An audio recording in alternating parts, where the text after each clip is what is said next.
আজকে মহালয়ায় যাকে নিয়ে সবচেয়ে বেশি চর্চা হচ্ছে সেই বীরেন্দ্র কৃষ্ণ ভদ্র আপনাকে একটা শিক্ষা দিয়ে গেছে। এই বীরেন্দ্র কৃষ্ণ ভদ্রের যতটা সুনাম সুখ্যাতি আপনারা জানেন, শেষ জীবনে ততটাই দুঃখ কষ্ট পেয়েছিলেন।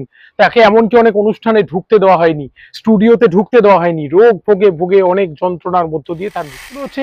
এই শিক্ষাটা নিন। আজকে আপনাকে যে সুনাম করছে কালকে গালাগাল দেবে। আসলে সবাই শুধু তার থেকে বেনিফিট চায়, বেনিফিট না পেলেই আপনাকে আর চিনবে না। তা ওই জন্য আজকে এই শিক্ষাটাই বীরেন্দ্র কৃষ্ণ ভদ্রের জীবন থেকে আমি একটা শিক্ষা পেয়েছি যে নিজের ভাবনা একটু ভাবতে হবে, নিজের জন্য ভাবুন।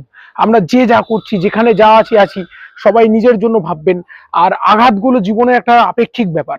জীবনের সুখ আর আঘাত এগুলো সবটাই আপেক্ষিক। আজ আছে, আজ আনন্দ আছে, কাল দুঃখ আসতে পারে। আজ দুঃখ আছে, কালকে আবার আনন্দ আসতে পারে। এইভাবে চক্রাকারে জীবনে আবর্তিত হচ্ছে। বীরেন্দ্র কৃষ্ণ ভদ্র কিন্তু এই শিক্ষা দিয়ে গেছেন। আর জীবনে কেউ আঘাত করলেও ভেঙে পড়বেন না। এই বললাম যে আবার চক্রাকারে ফিরবে পৃথিবীতে। সব সময় আসুন আমাদের জীবনের ভবিষ্যতের জন্য ভাবুন। যাদের বয়স কম, অহেতুক টাকা নষ্ট করবেন না, আগামীর জন্য সঞ্চয় করবেন, আগামীর জন্য ভাববেন। এই বীরেন্দ্র কৃষ্ণ ভদ্রের শেষ জীবনে কিছু আর্থিক সমস্যাও ছিল। তা আমি প্রত্যেককে বলবো যে আমাদের শেষ ভালো যার সব ভালো তার, শেষ জীবনটা যেন আমরা লাথি ঝাঁটা না খাই। এই জন্য নিজেরা একটু ভাবি। আসুন, পরবর্তীভাবে দেখা হচ্ছে, সঙ্গে থাকুন।